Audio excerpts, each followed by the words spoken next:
Hello everybody, welcome back to the channel. Today it's going to be a different video than usual. I know once in a while I put in different stuff on my channel, because I like to talk about the things that I like. And of course one of the things that I do like is Kingdom Hearts. I'm a fan of most JRPGs, but Kingdom Hearts is definitely on my top. And this is kind of like me showing you that I will be possibly uploading content of this sort to the channel in the near future, or at least when they release a new game, which for this case we're going to be talking about one of the new games that are going to come out for Kingdom Hearts this year, and that's Kingdom Hearts Missing Link. So the Twitter user going by the name of Rena Allery, I believe that's how it's pronounced, they've compiled the Missing Link beta information so far, including the graphics released by the Kingdom Hearts PR team. They went on ahead and put up everything that the beta testers went on about, including some screenshots.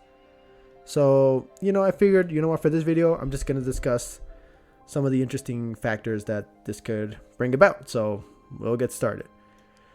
So, first thing to point out, your character can move alongside as you walk. You can also move characters with a virtual trackpad, and AP can be obtained in battles. Battles can be automated in hands-free mode.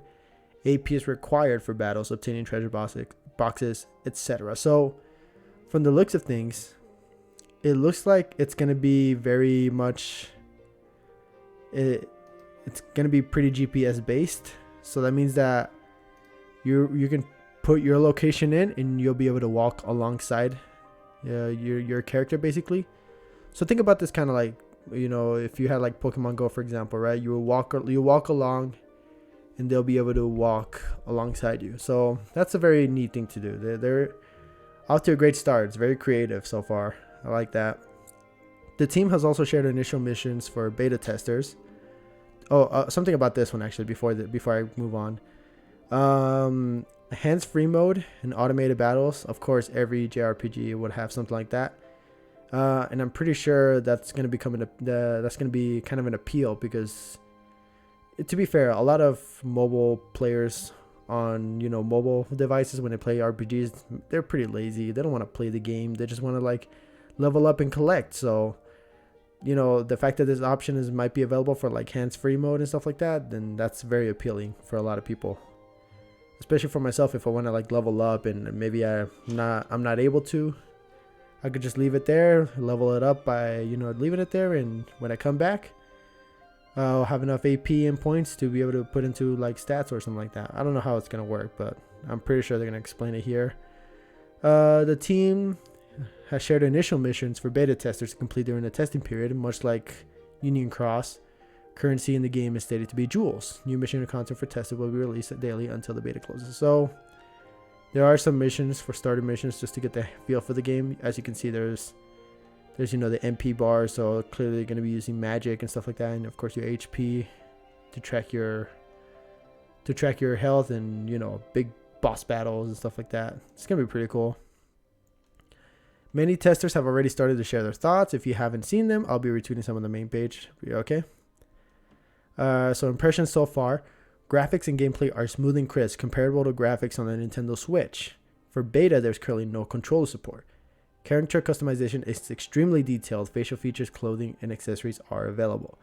That's very good to hear, because that pretty much means that this is going to be pretty much going to be a pretty big game, and it's going to take up a lot of space. But if you have all these like attention to detail and stuff like that, that means that there's going to be a lot of players who are going to be just intrigued by the customization options. And that's one thing that Union Cross was kind of limited to, because of the chibi design and stuff like that, which I don't necessarily have a problem with. But of course, a lot of people will probably be like, it'd be nice to have kind of like these kind of levels of graphics and stuff like that, and have like different accessories and clothes and stuff like that. And, it's a neat addition. And the fact that the graphics and gameplay are smooth and crisp, comparable to graphics on the Nintendo Switch, that's huge, because that means that if it moves that smooth compared to like a Switch, which is mostly like a home console and stuff like that, like a big console, that just tells you a lot about how much work they're putting into making it a really nice experience for Kingdom Hearts fans. So definitely looking forward to that. Story quests are seen to exist, but are locked within the beta. That's understandable. You can collect materials to upgrade your Keyblade. Changing your Keyblade also changes your fighting style. Shot lock like gameplay mechanic is also present. So much like Kingdom Hearts 3, there's going to be a shot lock mechanic, which is kind of cool. Shot locks I rarely used in Kingdom Hearts 3. I mostly used the shot lock for, for flow motion, how do I say it? How was it called? It was like, well, yeah, it was kind of shot lock anyways, but it was kind of like just to travel fast, or maybe in like the data battles, I use them to like zip around to the opponent and strike from close, just to get there quicker. Heartless spawns are impacted by the weather. Now, this is kind of huge because that means that if it mentions like before that you can move alongside as you walk, and it requires probably like your location and stuff like that, like when you like walk, kind of like in Pokemon Go, that means that it'll probably use that data and use like the weather patterns that you have in the current moment.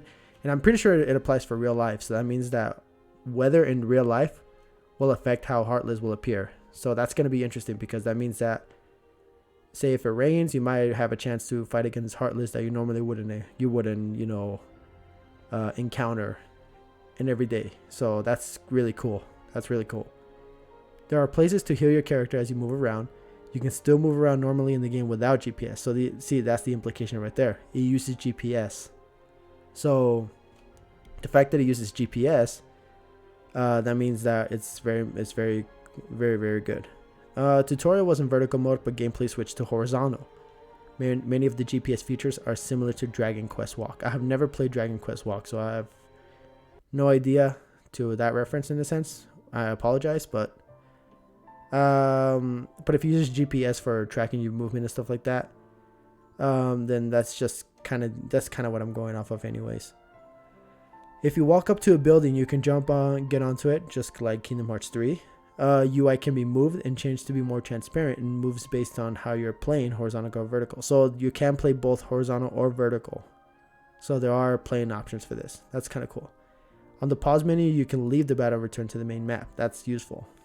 There are 2 Keyblades to use, and you can switch between them. I'm assuming much like KH3. First is Fortune Gear, and the second is Light Order. The names will probably change with official translations. New avatar pieces can be bought with jewels, much like Union Cross. So of course, it's going to be microtransactions. That's to be expected. New Dearly Beloved is beautiful. Please thank Aibo for confirming the music. Let me look at that real quick. Translate that. When I checked the Cage 20th trailer, it was the same song and the same length. So it is going to be the same Dearly Beloved as the one we heard in the trailer back at the 20th anniversary event. So can't wait to hear that in full detail. MP can be used up quickly in auto battle if you aren't careful. That's kind of interesting because that means that if you put it in auto battle, there might be some like tactics where you're gonna have to change. I'm assuming maybe if there's a default for it, the default is probably gonna be like they're gonna use a lot of magic attacks. So, and since you're probably gonna be able to use like simple Keyblade attacks and stuff, like simple attacks, then it's probably not gonna be recommended to fight using just like magic. Raid battles are back. I mean, most JRPGs and mobile devices have like raid battles anyway, so it's not really that. It's pretty cool, but it's not like something crazy. There seems to be an option for a friend feature in the future. No news yet if you can take on a boss with friends, like in Union Cross. It would be cool if you can. It's very important to finish the tutorial. I would hope so. Tentative translation of the missions. I'm not fluent. Okay, that's fair enough. I'm personally not sure what the completion is for the first mission, but it may be simply moving around the map or with a walk mode. Get started traveling. Area boss quest release. Raid boss quest. Okay, so that's pretty much what's gonna be. And there's more stuff here. There's a cooldown time for skills and abilities unlock as you level your Keyblade. The appearance also changes as you level up. So much like Union Cross, It does change the appearance. It does make it look more stylish as you level it up. And there are 2 types of areas mentioned that you can explore: the town and the field. In town, apparently, you can talk to one person for missions. So you can just travel around and talk to people. And that's pretty much how you get started for for everything else. Is there anything more that they posted? They mentioned that they had a Tumblr post, but I'm not sure. But as far as we know, this is all the information that's been given. Okay, I already looked at the Tumblr post. There hasn't been anything updated as of yet, but that's all the initial impressions for Kingdom Hearts Memory Link. So impressions so far on what I'm reading, and it sounds very great. It sounds really good. I'm actually looking forward to playing this game on mobile, and of course I'm gonna try to find a way to be able to play it and record it so that you guys can can give it a look-see and stuff like that, and get it for yourselves. Of course, this is my personal preference. I like to play these games. I know I'm still gonna be uploading FIFA content, obviously. I love playing FIFAs too. But of course, I equally love playing Kingdom Hearts. The reason I haven't been posting a lot of Kingdom Hearts, well, is because there hasn't been much about Kingdom Hearts as of late. But now with this information out, there's a lot to expect, and there's a lot to get ready for. So really hyped, really excited. I'm glad to see that the impressions are, I like how the impressions so far have been highlighting just how much work the Kingdom Hearts team at Square Enix is putting into their game.